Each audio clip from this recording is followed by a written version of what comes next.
నిహి మిన్ను వాళ్ళ ఇంటికి వాళ్ళ పిన్ని వాళ్ళ అబ్బాయి శాము హాలిడేస్కని వస్తాడు. శాము చాలా అల్లరి పిల్లవాడు. అసలు దేవుని భయమే లేదు. పైగా ఇంట్లో డబ్బులు దొంగిలిస్తూ ఉంటాడు. సినిమాలకు వెళ్తూ చాలా అల్లరిగా తిరుగుతూ ఉంటాడు. మిన్ను వాళ్ళ ఇంట్లో మిన్ను వాళ్ళ డాడీ షర్ట్లో నుంచి కూడా మనీ తీస్తూ ఉంటే మిన్ను చూస్తాడు. వామ్మో, మా డాడీ జేబులో డబ్బులు తీస్తున్నాడు వీడు. ఏయ్ శామ్, ఏం చేస్తున్నావురా? మా డాడీ జేబులో డబ్బులు తీస్తావా? ఎంత ధైర్యం!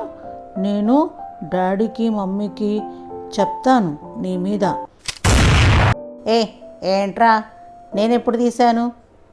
నేను తీయలేదు. పోరా, ఎవరికి చెప్పుకుంటావో చెప్పుకోపో, నేనేం తీయలేదు అని బయటికి వెళ్ళిపోతాడు.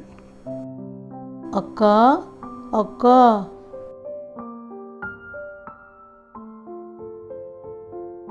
ఏంటి మిన్ను, ఏమైంది? అక్క, శాము నాన్న జేబులో మనీ తీశాడు. ఎందుకు తీసావురా అంటే, పోరా చెప్పుకో, ఎవరు చెప్పుకుంటావో చెప్పుకో, నాకేమన్నా భయమా అన్నాడక్క. అవునా, అలా అన్నాడా? ఏడివాడు? బయటికి వెళ్ళాడక్క. అడుగో అడుగో వస్తున్నాడు మళ్ళీ.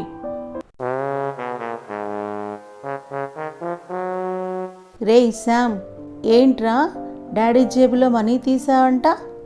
తప్పు కదా? దొంగతనం చేయటం పాపం కదా? తెలీదా నీకు ఇలాంటి పనులు చేయకూడదని? దొంగతనం చేయకూడదు అనేది దేవుడిచ్చిన ఆజ్ఞ. తెలీదా అలాంటి పనులు చేయకూడదని? ఏంటి మీ గోల, సోది గోల ఏంటి? నేను తీలా. ఎవరు చెప్పుకుంటారో చెప్పుకోండి, ఏం చేసుకుంటారో చేసుకోండి అని శామ్ వెళ్ళిపోతాడు.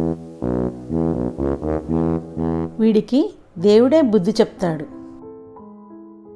తర్వాత రోజు నిహి వాళ్ళ డాడీ ఆఫీస్ నుండి వచ్చి నిహి మిన్ను వాళ్ళ అమ్మతో మాట్లాడుతూ ఉంటాడు. అప్పుడే శామ్ ఇంట్లోకి వస్తూ ఉంటాడు. వీళ్ళందరూ కలిసి మాట్లాడుకుంటూ ఉండటం చూసి శాము కొంచెం భయపడతాడు.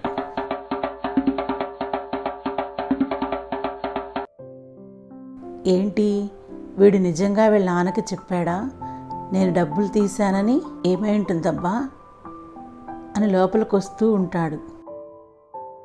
రేయ్ శామ్, ఇట్రా. వామ్మో, పిలిచాడా? అయ్యో. రేయ్ శామ్, నిన్నేరా, రైటు.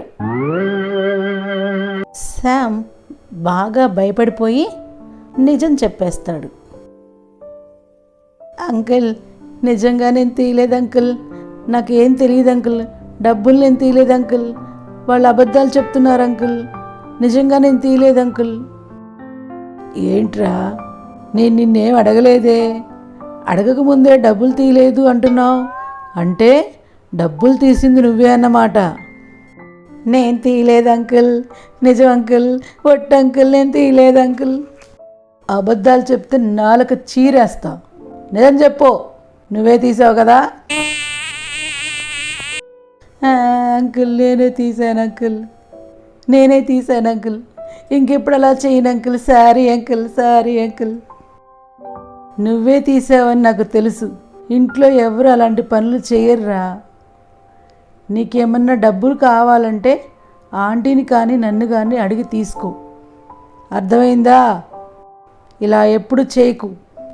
అర్థమైంది అంకుల్, అలాగే అంకుల్, ఇంకెప్పుడు ఇలా చేయను అంకుల్, తప్పైపోయింది అంకుల్, నన్ను క్షమించండి అంకుల్. సరేలే, ఏడవకు, ఇంకెప్పుడు అలా చేయొద్దు. సరే అంకుల్, ఇంకెప్పుడు అలా చేయను అంకుల్, చేయను అంకుల్, ఎప్పుడు అలా చేయను అంకుల్, సారీ అంకుల్.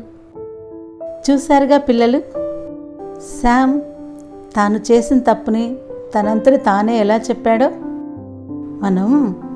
మనల్ని ఎవరు చూడరు, మనల్ని ఎవరు గమనించరు, మనం ఏం చేసినా సరిపోయిద్ది అనుకుంటాం. కానీ దేవుడు మనల్ని ఎప్పుడూ చూస్తూనే ఉంటాడు. మనం ఏం చేస్తున్నామో గమనిస్తూనే ఉంటాడు. దొంగతనం చేయకూడదు అనేది దేవుడిచ్చిన 10 ఆజ్ఞల్లో ఒక ఆజ్ఞ. కాబట్టి ఆజ్ఞను అతిక్రమించటమే పాపం. పాపం వలన వచ్చే జీతము మరణము అని బైబిల్ సెలవిస్తుంది. కాబట్టి దేవుడిచ్చిన ఆజ్ఞలను పాటిస్తూ దేవుని బిడ్డలుగా మనం జీవిద్దాం. అట్టి కృప మనందరికీ తోడై ఉండును గాక. మరో ఎపిసోడ్లో మళ్ళీ కలుద్దాం. బాయ్.